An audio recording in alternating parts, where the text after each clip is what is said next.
Elon, what kind of crazy dream would persuade you to think of trying to take on the auto industry and build an all-electric car?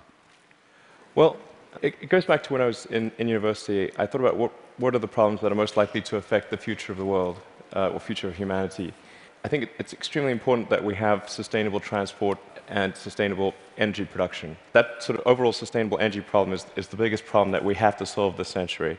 Independent of environmental concerns, in fact, even if producing CO2 is good for the environment, given that we're going to run out of hydrocarbons, we need to find some sustainable means of operating. But most of American electricity comes from burning fossil fuels. How can an electric car that plugs into that electricity help? Right. There's two elements to that answer. One is that even if you take the same source fuel and produce power at the power plant and use it to charge electric cars, you're still better off. So if you take, say, natural gas, which is the most prevalent hydrocarbon source fuel, if you burn that in a modern General Electric natural gas turbine, you'll get about 60% efficiency. If you put that same fuel in an internal combustion engine car, you get about 20% efficiency. And the reason is, in the stationary power plant, you can afford to have something that weighs a lot more, is voluminous, and you can take the waste heat and run a steam turbine and generate a secondary power source.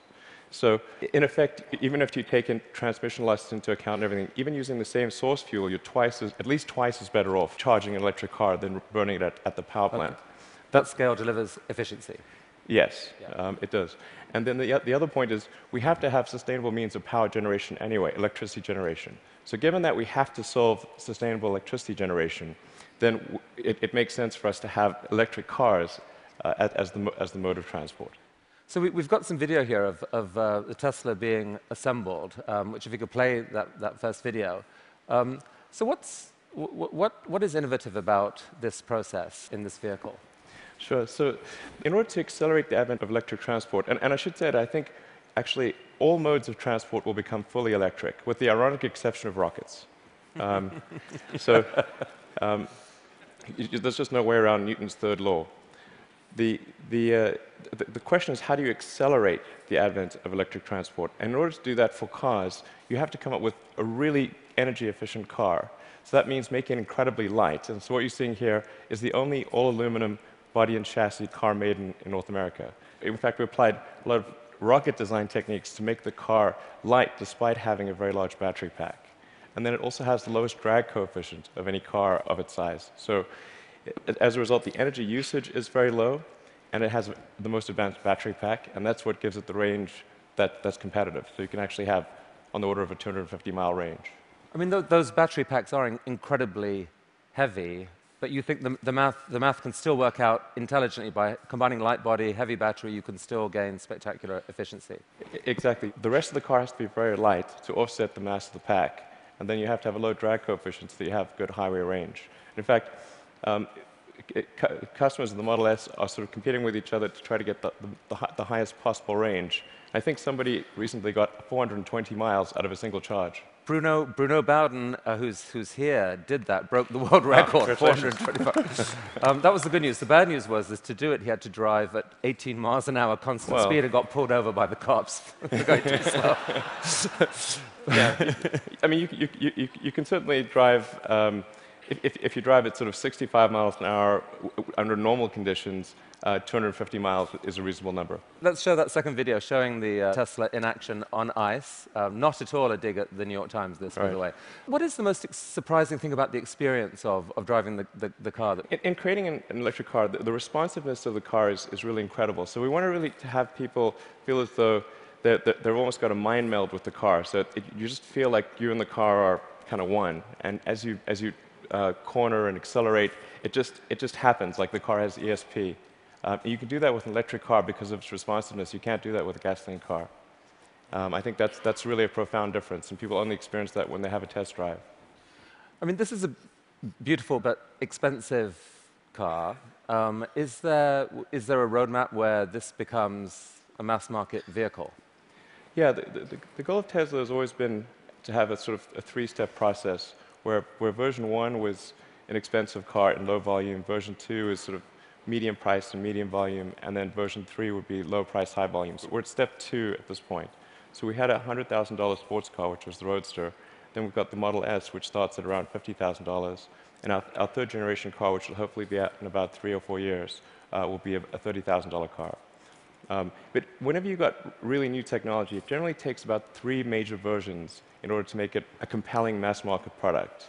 And so I think we're making progress in that direction, and I feel confident that we'll get there. I mean, right now, if you've got a short commute, you drive, you can get back, you can charge at home. There isn't a huge nationwide network of charging stations now that are fast. Do you see that coming, really, truly, or just on a few key routes? There actually are far more charging stations than people realize. And at Tesla, we developed something called the supercharging technology. So, and we're offering that if you buy a Model S for free, forever. And so this is something that maybe a lot of people don't realize.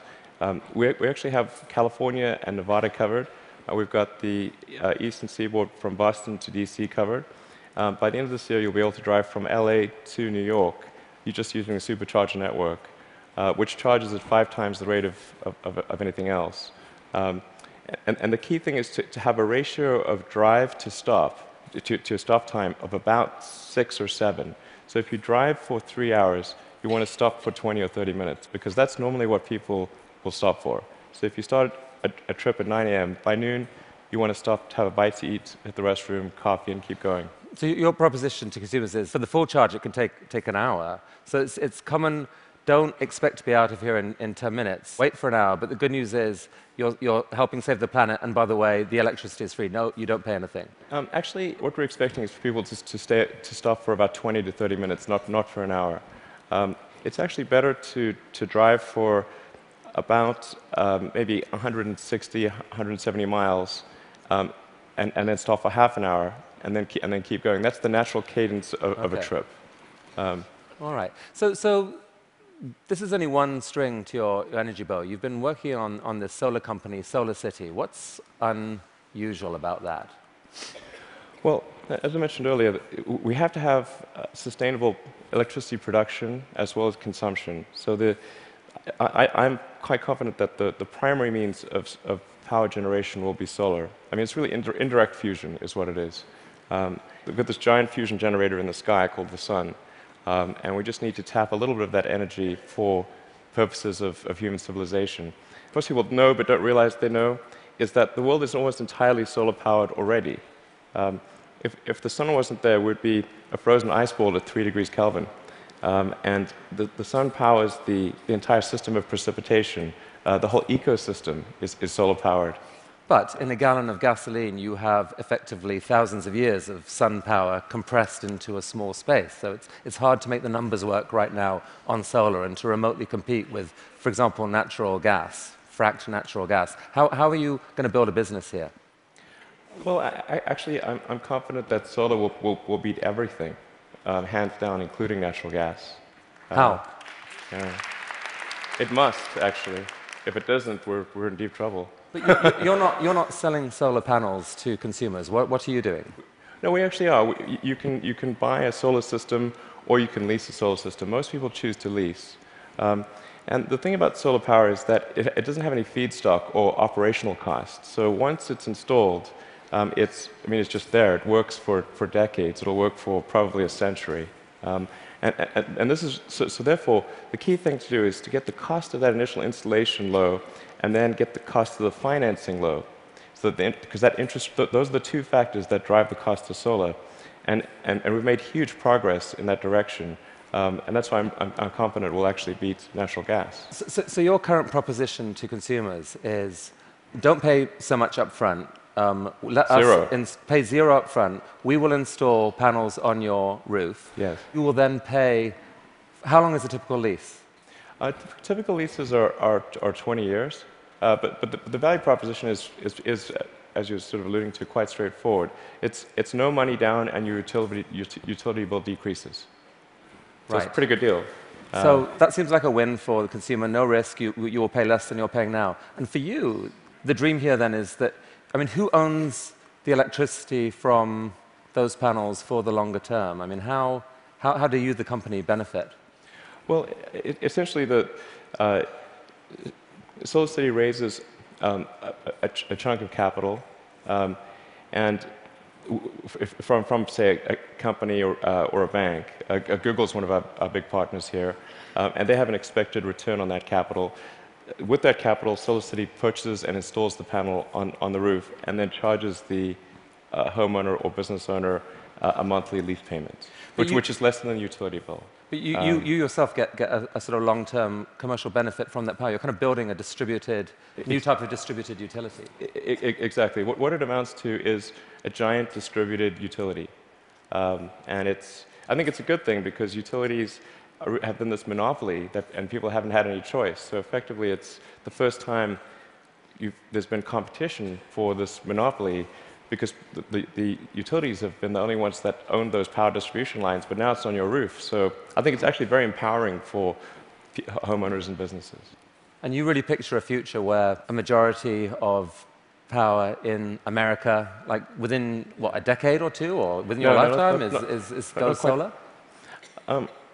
I'm extremely confident that solar will be at least a plurality of power, and most likely a majority. And I predict it will be a plurality in less than 20 years. I'd say I made that bet with someone. The definition of plurality is? More from solar than any other source. Who did you make the bet with? With a friend who will remain nameless. But, just between us.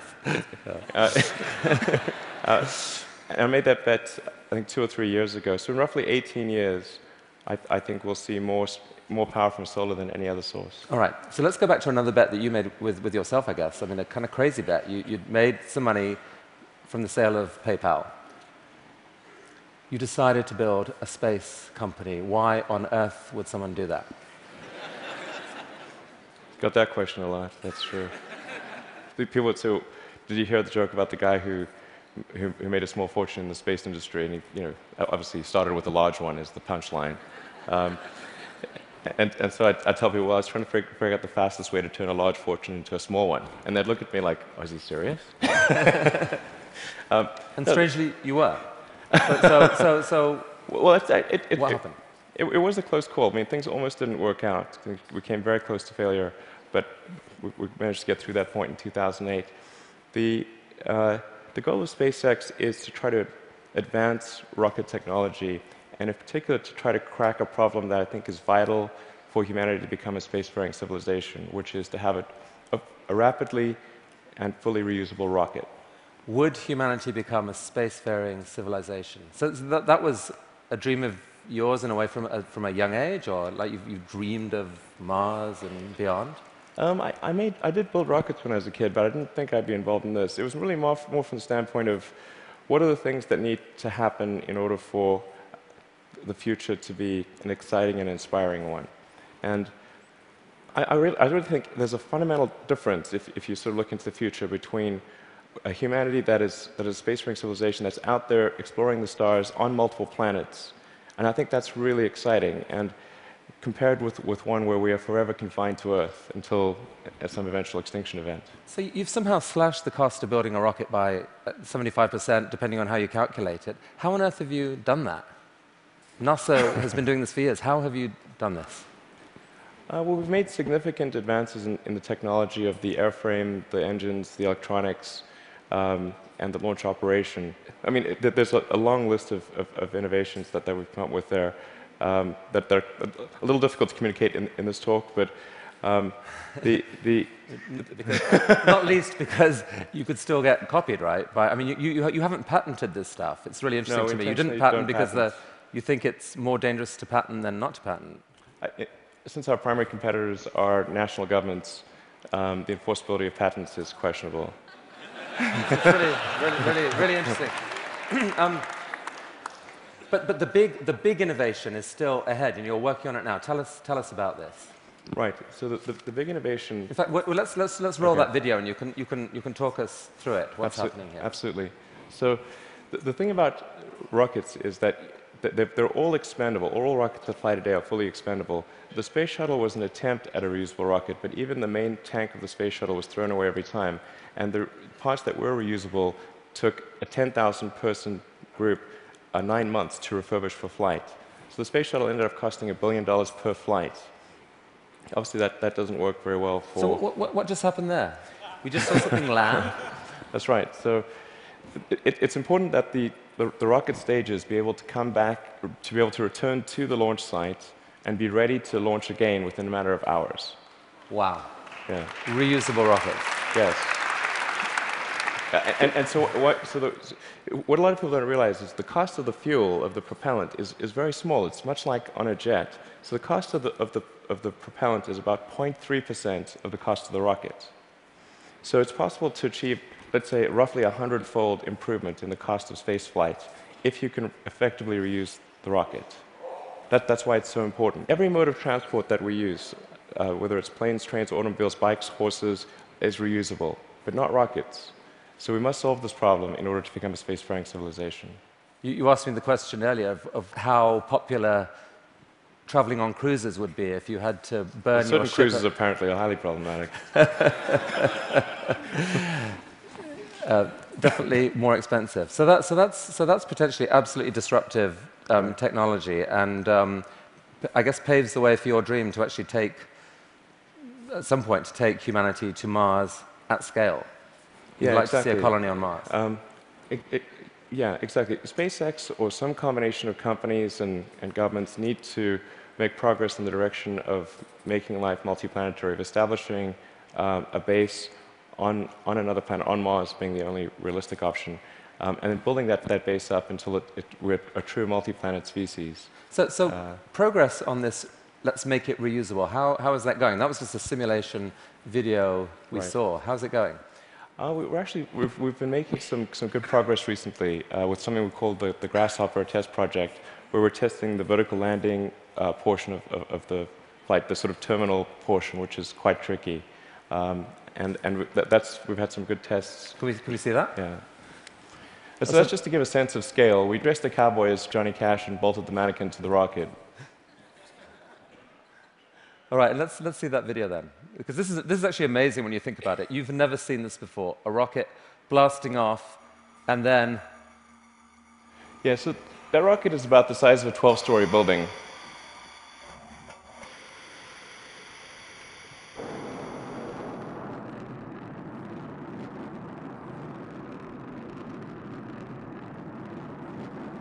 So now it's hovering at about 40 meters.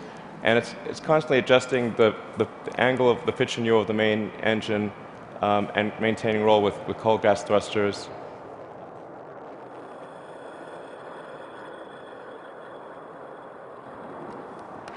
How cool is that?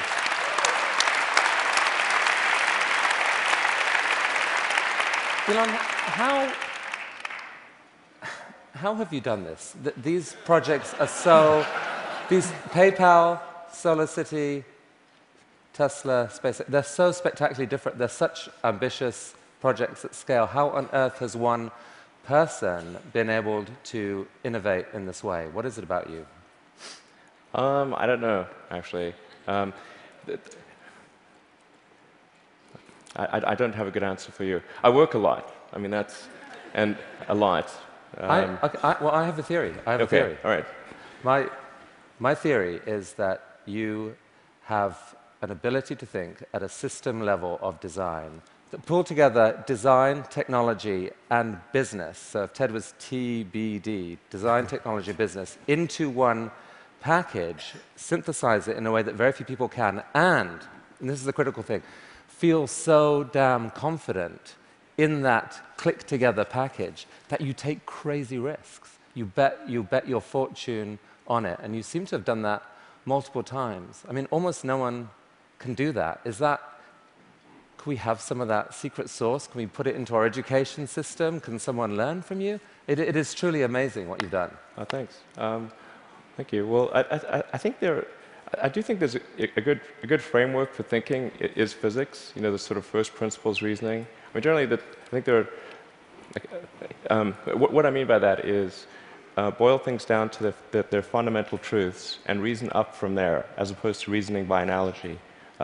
Through most of our life, we get through life by reasoning by analogy, which essentially means kind of copying what other people do with slight variations. And you have to do that, otherwise it's mentally you wouldn't be able to get through the day. But when you want to do something new, you have to apply the physics approach. And physics has really sort of figured out how to discover new things that are counterintuitive, like quantum mechanics. It's really counterintuitive. So I think that's an important thing to do. And then also to really pay attention to negative feedback and solicit it, particularly from friends. This may sound like sort of simple advice, but hardly anyone does that, and it's incredibly helpful. Boys and girls watching, study physics. Learn from this man. Elon Musk, I wish we had all day, but thank you so much for coming today. Thank you. That was awesome. It was really, really cool. Look at that. Just think about it. That was fantastic. Thank you so much.